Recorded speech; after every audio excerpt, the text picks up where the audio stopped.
Hi, and welcome to the Fierce Voice Podcast. I'm your host, Brigette Gildemaster. This is a podcast for those who are ready to leave behind survival mode after abuse, where we talk about what it looks like to embody who you are as an individual, learn to love yourself, and bring to light healing after surviving abuse from relationships and religion. Pop your earbuds in to hear heartfelt and powerful intensity from myself and guests. Be ready to put into place actual tools and gather insight for you to use on your healing journey. Hello and welcome, everybody. Today I have a guest with me, Jo Fawcett. I'm really excited to hear more about her and her story. We met randomly online and I heard her story a little bit. And it just triggered, oh my gosh, I have to hear from this woman. So she has much to share and lots of information. So welcome, Jo. And thank you.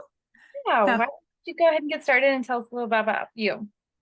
All right. I live in Portland, Oregon. I used to live in California. I'm a bookkeeper by day and night to pay the bills.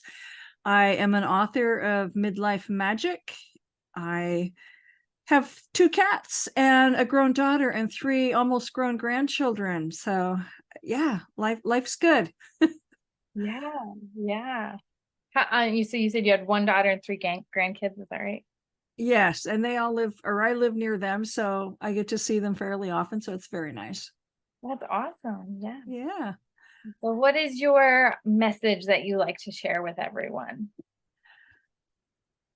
My message is, well, number one, it's like, I've been married 7 times. Not proud of that fact, but I've learned a lot of things because of that.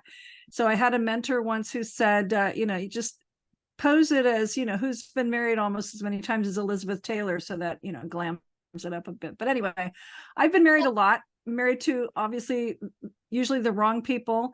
And there was always some kind of abuse involved. And I just learned a lot and got one died, but I got out of the marriages. And I've learned now, after the last one that lasted 20 years, and it took me a little longer to get out of that one, but I've learned to take care of myself, find out really who I am, stand in my truth, not be afraid to tell people, this is who I am, take it or leave it. I'm pretty proud of who I am. And, it's all good. I love to walk. I listen to the intuition. I set my intentions. I'm creating the life that I want. And, if you want to be part of it and play with me, cool. And if you don't, move on. So, it's like, yeah. I love that. Thank you. I felt that through the comments I saw on your Facebook of just like, this is a woman who has been through it. Yes. And now she just shines because of what she's gone through. Oh, thank you.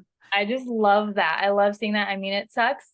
It does suck that we all have to go through everything we've gone through, right? We would choose something else, but also, I wouldn't trade it to go back to where I was either. So, and those mindsets. That's good, because it's like I'm working on the second book, and I'm about to write the last chapter, and it's like, so like, where have I landed after leaving this 25-year relationship, a 20-year marriage? And it's like, I'm doing great. And I don't think he is, which is, his problem. And I'm sorry that, it's anyway, but I'm doing great. And so that's a really good place to be. And again, looking back at all the mistakes I made and the not so great stepdads I put my daughter through, and it's like, oh my, we had a lot to heal. And moving closer to her, we've been able to work on that. I moved to Portland because of COVID, but it's given me a chance to see my daughter almost every day, but several times a week, and really have some deep conversations and do the healing that we needed to do, in addition to the healing that I needed to do on my own terms and for myself. And it's like, really do therapy and really do the work that needs to be done if you want to heal yourself. And it's an ongoing process, but I'm weaning myself off of the therapist now, so that's a good sign. That's awesome. Yeah. So what would you say have been your biggest struggles, your biggest mindset obstacles that you've gone through? I had to get over the feeling that I'm just not enough for people, because that was the message. And I'm sorry, I'm going to cry, but that was the message I was given. It's like, even if they didn't say it in different ways, it's like, oh, you've gained weight, I'm not going to touch you. Or, you did this and you turned your back on my needs, blah, blah. So I was just never enough for any of them. I mean, number two, who died, we had our problems. He never gave me that message, which was nice, because, but he missed out on his daughter's life, because he died when she was a baby, and that was his choice. And I lost my train of thought, but it's like, I've gone through all this stuff, and I think I forgot your question.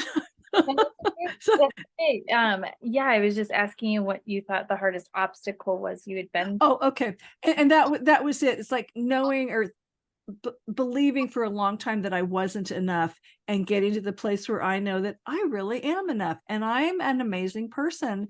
And I don't say that selfishly. I just, I know that I'm in a really good place. And when I would look at the ex for the last time in person, and you say, I'm an amazing person, and his eyes would roll, or I just get this glazed look. It's like, see, you don't get it. And this is why the divorce is almost final.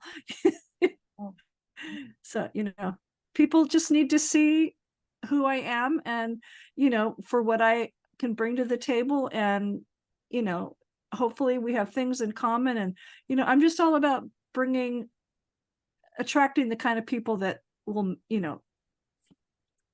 serve. Well, that sounds selfish, to serve me, but it's like, I just thought I need to have the right kind of people in my life.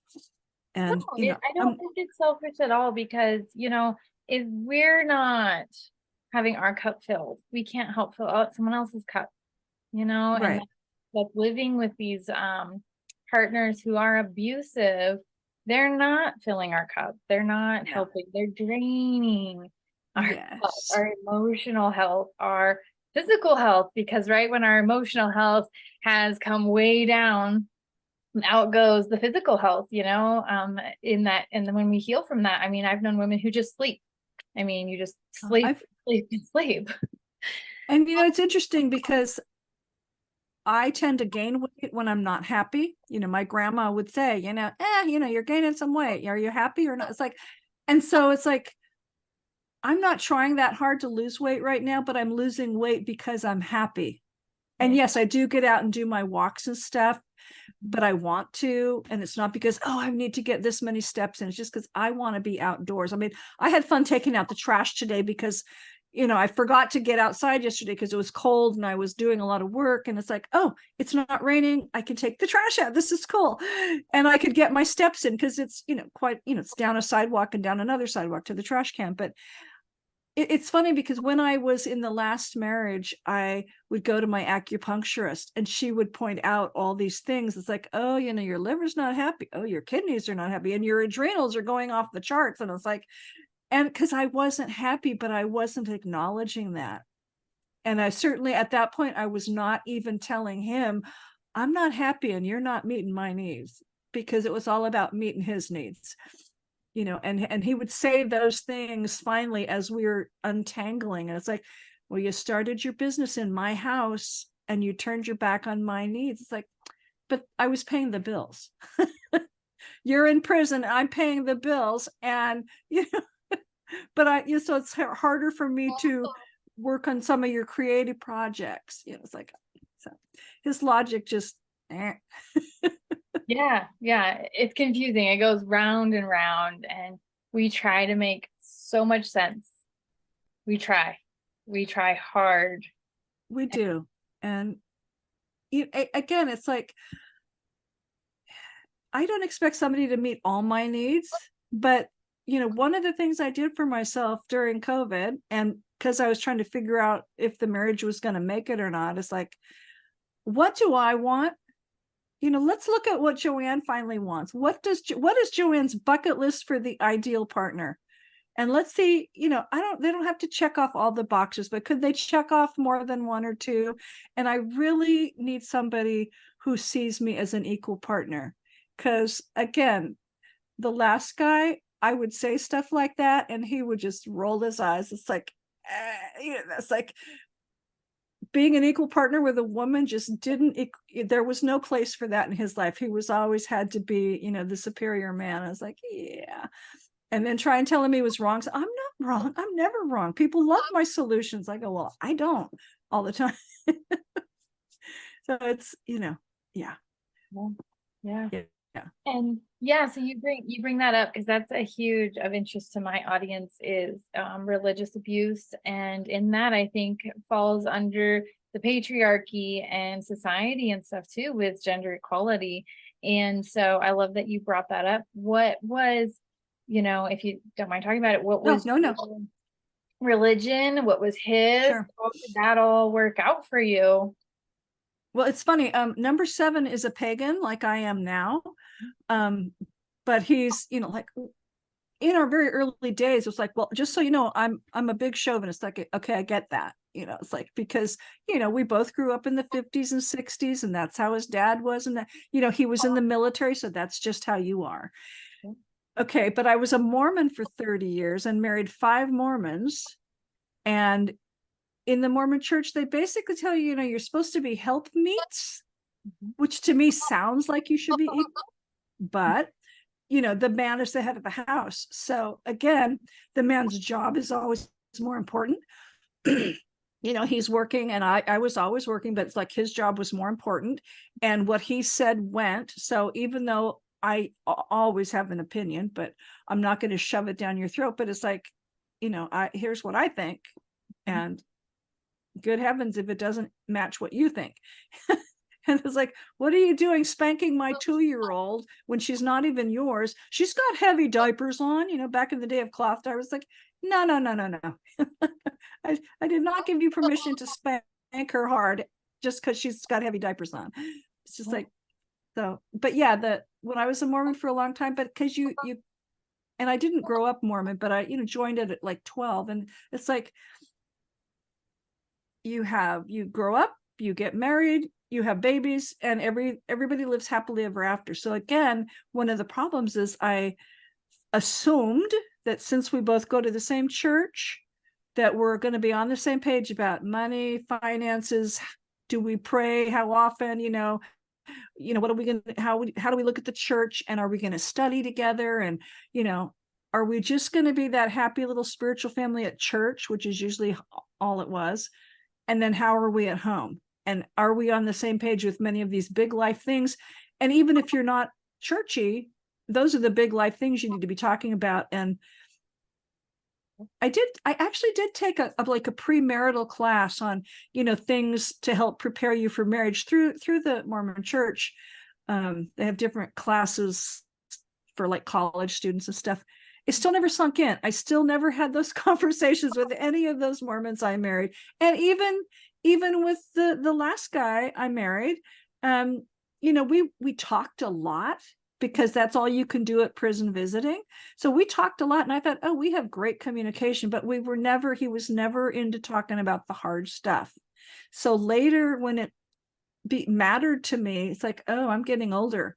We got to talk about, how do I retire if you're still in prison? It's like, what am I going to do for money? Because I clearly haven't saved enough. So these are the hard questions. And then he just, I'll get out. I'll take care of you. It's like, so again, it's like, you would have thought we would have been talking about that somewhere earlier in the 20 years we were together, but we didn't. So I advise everybody, start talking about the hard things sooner than later, and start saving for retirement sooner than later. Yeah, no, that's a really good point. I can relate to that. Like, you feel like, and I feel like this is part of sometimes their toxicity and how it comes across. It's intoxicating. And so you feel that connection, and you feel like you're on the same level, but then you get down the road and you realize there's all these problems starting to happen. And oh yeah, we never did actually talk about this. And it's like, I'm taking care of his house, and he just assumed, well, that's what a good wife does. It's like, so then as we were untangling, it was like all these phrases about, well, a good wife should do this. It's like, excuse me? We are not in the 50s. Stop saying that. It's like, it's not the Donna Reed show anymore. And it's like, if you get out you're not putting me on an allowance. I'm, like, but he always told me, I always thought he had all this money because he acted like he had, a big reserve before he went to prison. And and even as things are getting bad, it's like, I always told you I'd take care of you when I get out. And it's like, yeah, but dude, you've been in prison now almost 40 years. The chances of you ever getting out are getting slimmer and slimmer. And I can't work and drop dead at my computer at 90. It's like, so maybe you could take care of me. But, even now, as we're trying to figure out what to do with the house, because I'm no longer sitting there paying for it. And he's not coming forward. Okay, well, here's how we access my money, because he's still worried that I'm going to get some of it or get stuff that I don't even know how to get access to. It's like, anyway, he's totally living in a scarcity or fear, but that's what narcissists do. And that's what I've learned. It's like, it's all about the fear. And then they use this gaslighting and bullying to mask all that, and I'm so charming. Just love me. I'm cute and adorable. And that worked for 20 years. He said, yes, you are cute and adorable, but so am I. Why aren't you telling me that? Because he couldn't, wouldn't. It's like, you should have tried to be prettier. It's like, excuse me? Wow. Just some of the things that come out of a narcissist's mouth are just amazingly awful.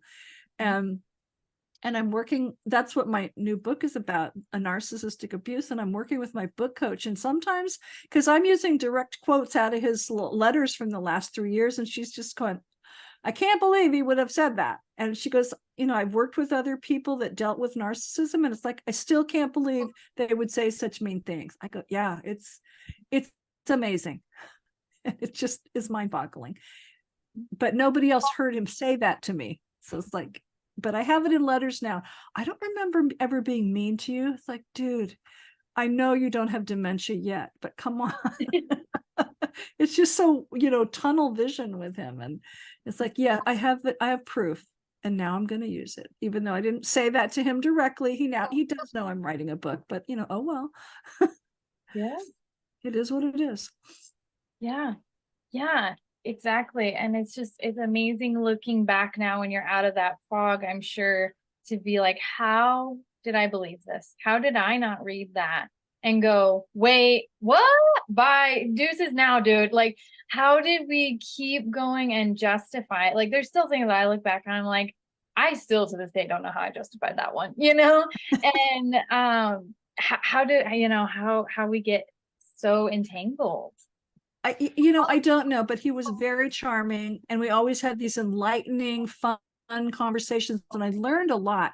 And I was introduced to many topics that I now love and embrace. But I mean, even if you look back at my other marriages, okay, like the very first one, at our wedding reception, the top tier toppled over. It's like, okay, this is not a good sign. And they had to make me a new top tier so we could celebrate our anniversary with it. And we didn't make it to our 1-year anniversary. So somebody else had to eat that.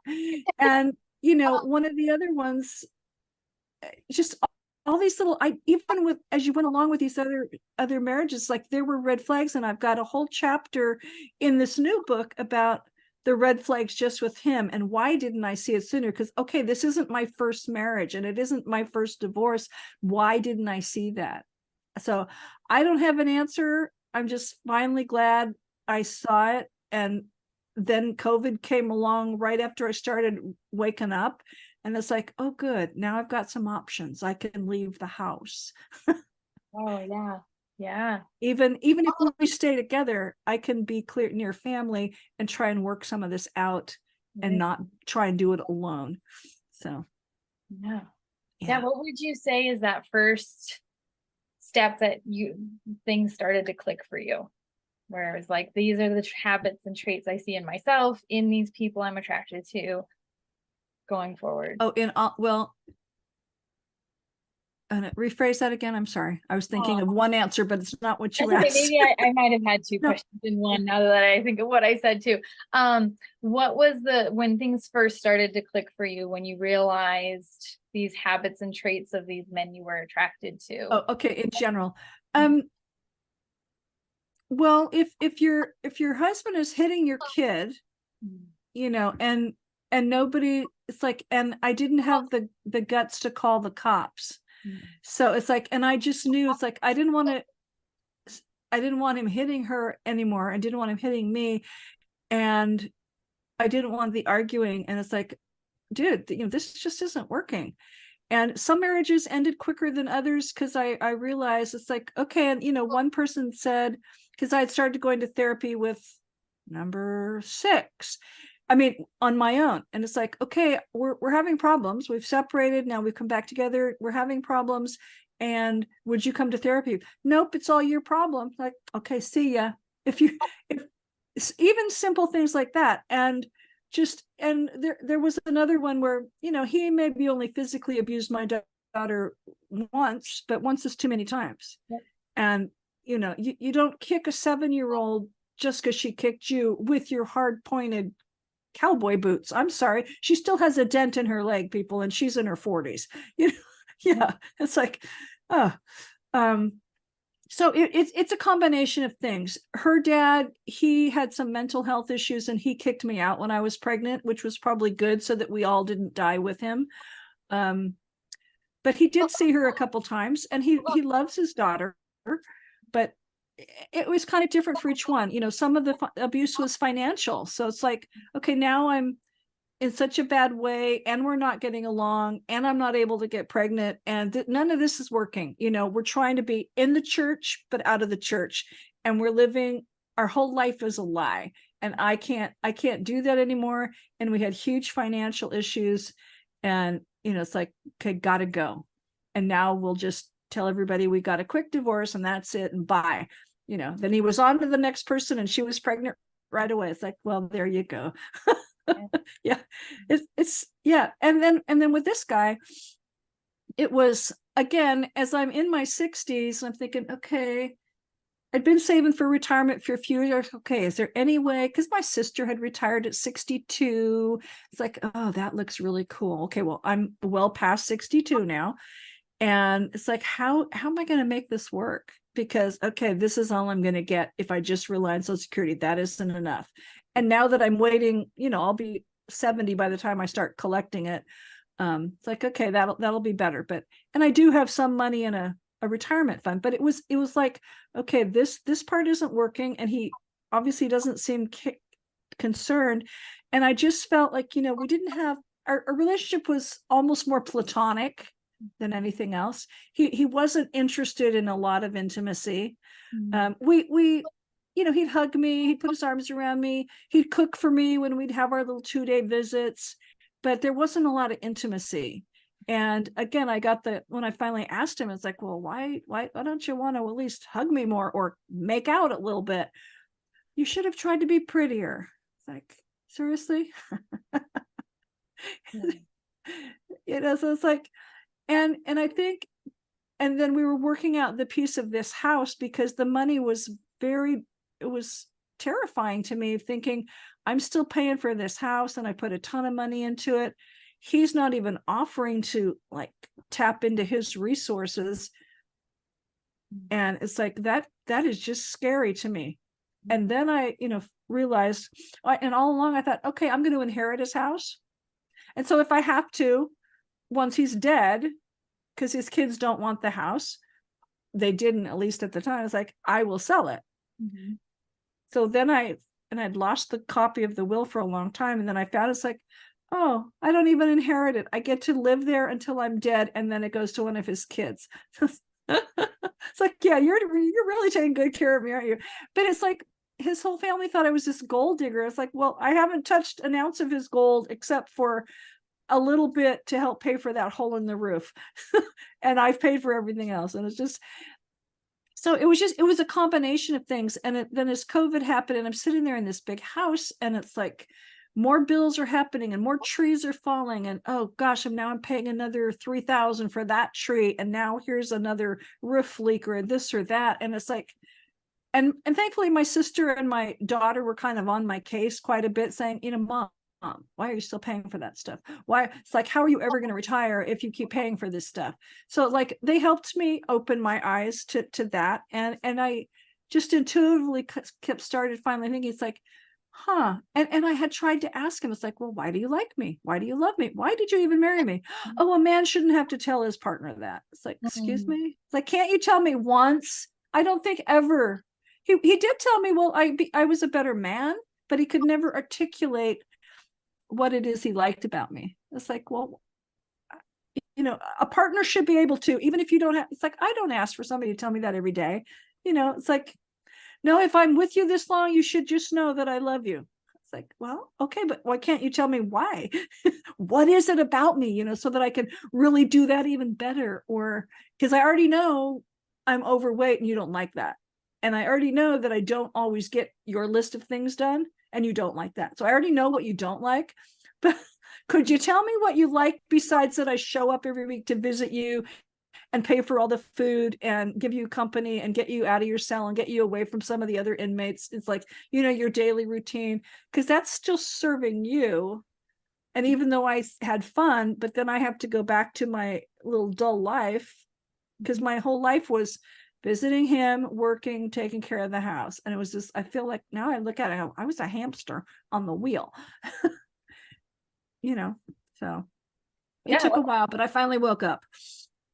Yeah, and that's a hard thing. I remember leaving my first husband and just going, I am a fucking good wife, like and it took years of me saying that to even myself, to be like, no, that is actually stuff that is bending over backwards for them, like that's beyond common decency, that's beyond all the things. And they treat it like nothing, like you did nothing. So yeah.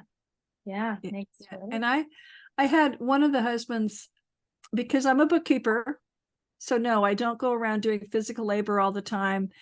He wasn't married. He wasn't working when we got married. He'd been like taking some classes and things, and he got a job because like where we lived, there's a company that goes around and delivers milk and ice cream, and it was really high quality ice cream and stuff. And okay, so he got a job working for them and doing deliveries, and he actually had the nerve to tell me that I didn't have a real job because I didn't do physical labor, and it was just I had to use my brain all day. It's like, yeah, but I make more than you. And I probably did not say that because that would have caused another argument, but it's like I'm looking back at pretty much all my husbands, and I either made at least as much as them or more than them, except for the current one in prison wasn't making any money, but had he been free, he had a good work ethic, and he was always some kind of entrepreneur, and he was making a boatload of money with the military anyway. So, so it's like, I can't compare myself to his earning ability, but he was doing fun, exciting, dangerous stuff for the military. So he earned a lot of money, but, I make a good living. But I'm self-employed. I've done it all myself. It's not because somebody handed me a cushy job, and I don't have a 401k because of that cushy job. So, Yeah, that's awesome. And they made you feel horrible for it, even though yourself.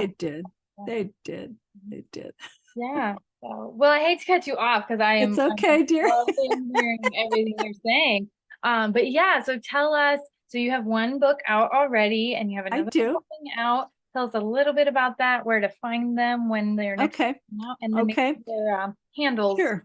Okay. The first one is called Midlife Magic, and it's by my last married name, Jo Ann Richards, and it's on dragonhillbooks.net if you want a signed copy, or Amazon and all the places for the ebook or a non-signed print book.